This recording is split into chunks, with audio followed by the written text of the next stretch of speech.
welcome to AutumnAfar, and welcome back to those of you who have joined me before. As always, any of the links that I've used as part of my research are going to be linked in the description box below, and I encourage you to do your own research and form your own opinions.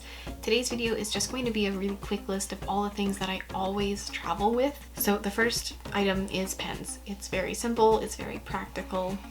You'll never know when you need a pen, from filling in customs and immigration forms to writing out directions or figuring out a route on a paper map should you lose internet connectivity. Pens are an essential for all kinds of trips, no matter how long the trip might be. The second item is my GoPro.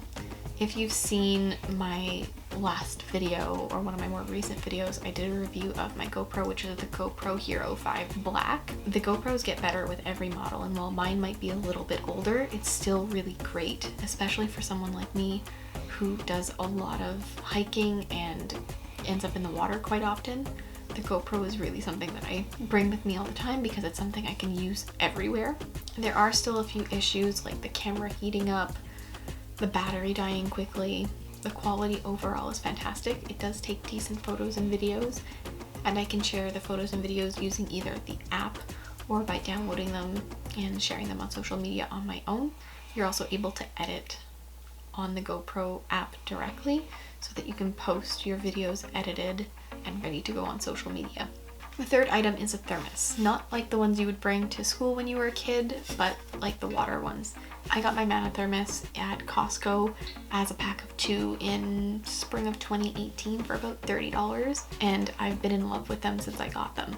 The first summer I had them, I used one to go down to the Grand Prix, filled it half with ice, half with water, and it stayed not only cold, but had water in it the entire day. I did have to refill it occasionally because I ended up drinking all the water since it was so hot.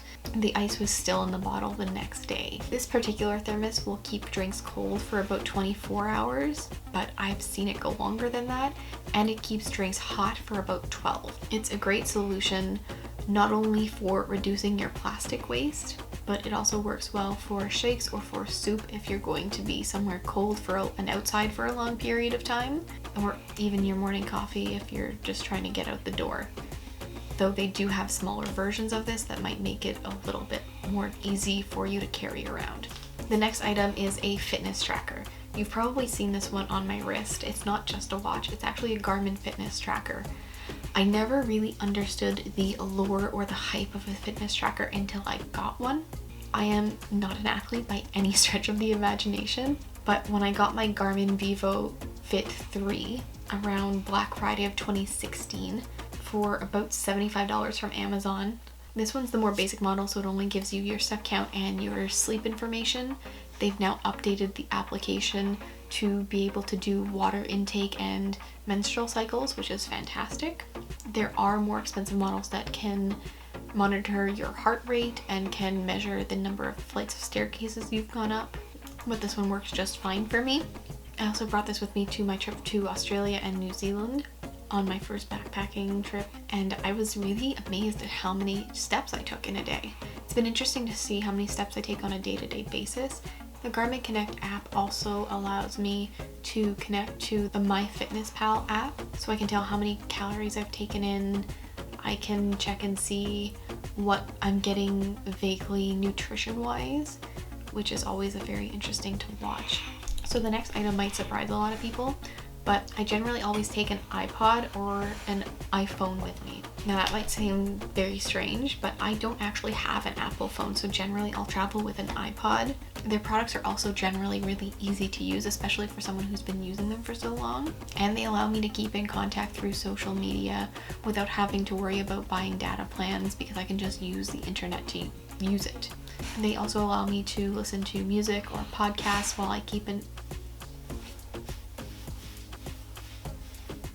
They also allow me to listen to music or podcasts while I'm on Facebook, Twitter, Instagram, or even LinkedIn checking in with my friends and family back home. The next item is my own towel. I know I've said that a lot of hotels and hostels provide towels, but honestly, I always bring my own just out of habit. There's something nice about having the same towel everywhere I go and having that one thing of normalcy no matter where I happen to be. They can be heavy and awkward at times, especially if they haven't been packed properly or if you had to pack in a rush.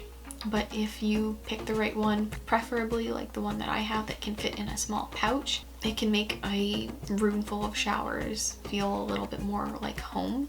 I would highly recommend looking into either a microfiber or yoga towel, as they're usually a lot more lightweight and are usually antimicrobial, so you don't have to worry about it getting really stinky if you can't wash it right away after using it. They're also super absorbent and tend to be a lot thinner than normal towels, so they're not going to take up as much space. The next item or items are probably going to sound really strange to a lot of people, but wherever possible, especially if I'm packing a checked bag, I will try to bring cutlery or small dishes wherever possible. This is specifically for people who are going to be packing checked bags because they don't usually take too kindly to you bringing a knife on a plane. Growing up, I would go camping for sometimes weeks at a time, and we would bring our own utensils and dishes so that we could wash them and reuse them as many times as needed. So it's only natural, especially after my first backpacking trip, where I would often end up eating cereal out of a mug with a fork. Yes, that's the thing that actually happened. Because they don't have enough utensils for everybody and they don't have enough dishes for everybody at the same time, especially if people don't wash their dishes once they're done with them. So it saved me quite a bit of hassle when you get up for breakfast and find out that they don't have any plates or bowls or spoons or knives left, because I already have some of my own. The next item is having a good torch or flashlight.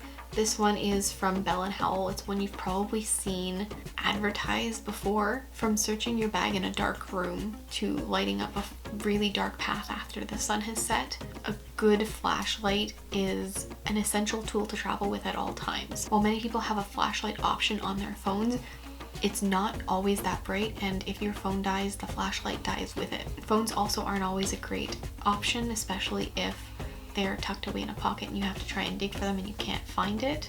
Having a flashlight handy is always a great idea. This flashlight specifically has different features, including the fact that it can flash, so if I'm stuck somewhere at the side of the road, it'll alert somebody that I'm up ahead, or to ward off anybody who might be coming to get me, who knows. But it's really a great flashlight and I've had pretty great experiences with it. The batteries last a long time and it's really, really bright.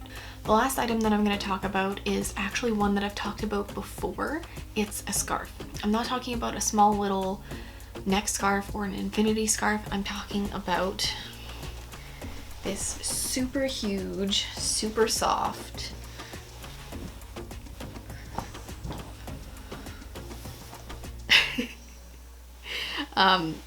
it's like a body wrap scarf that I got from Indigo either in the end of 2016 or beginning of 2017.